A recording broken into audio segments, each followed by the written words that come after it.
Tea கேக்ஸோட second batch நேற்று நடந்துச்சு. ரொம்ப டென்ஷனே இல்லாமல் பீஸ்ஃபுல்லாக ஒரு என்டர்டைனிங் கிளாஸாக இந்த கிளாஸ் அமைஞ்சிருந்துச்சு. வந்திருந்தவங்களில் நிறைய பேர் புதுசாக தான் வந்திருந்தாங்க. பழைய ஸ்டூடெண்ட்ஸும் இருந்தாங்க. அந்த பழைய ஸ்டூடெண்ட்ஸ் ஓரளவுக்கு நல்லாவே செய்ய ஆரம்பிச்சு இன்னைக்கு மற்றவங்களுக்கும் கைட் பண்ணுற அளவுக்கு முன்னேறி வந்திருக்காங்கன்னா எனக்கு ரொம்பவே சந்தோஷமாகவும் இருந்துச்சு, பயங்கர ஹெல்ப்ஃபுல்லாகவும் இருந்துச்சு. ஈரோட்ல இருந்து ஸ்னேகாங்கிற மேம் கிளாஸ்க்கு வந்திருந்தாங்க. அவங்க வரும்போதே எங்களுக்காக கருப்பு கவுனி அரிசியில் ப்ரௌனி செஞ்சு கொண்டு வந்திருந்தாங்க.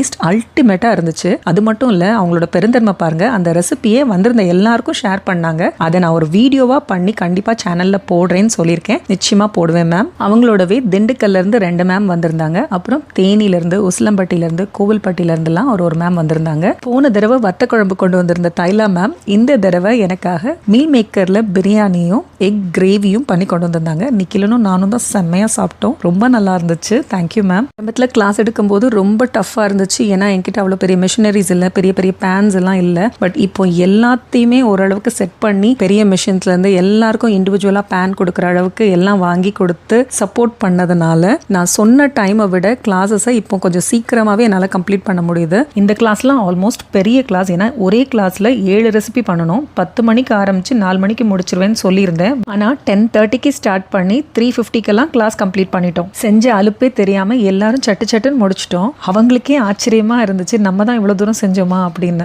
இந்த கிளாஸ்ல இன்னொரு முக்கியமான விஷயம் சொல்லணும்னா, நானே கூச்சப்படுற அளவுக்கு வந்திருந்தவங்கள நிறைய பேர் ஆட்டோகிராஃப் கேட்டாங்க. ஃபர்ஸ்ட் டைம் லைஃப்ல என்கிட்ட இருந்து ஆட்டோகிராஃப் கேட்டாங்க. எனக்கு நான்லாம் ஒரு ஆள் என்கிட்ட போய் கேட்குறீங்களேன்னு இருந்துச்சு. ஏன்னா என் பேத்தி கேட்டிருக்கா, உங்க கையெழுத்தை வாங்கிட்டு வர சொல்லி கேட்டிருக்கா அப்படின்னு சொல்லி ஒருத்தர் கேட்டாங்க.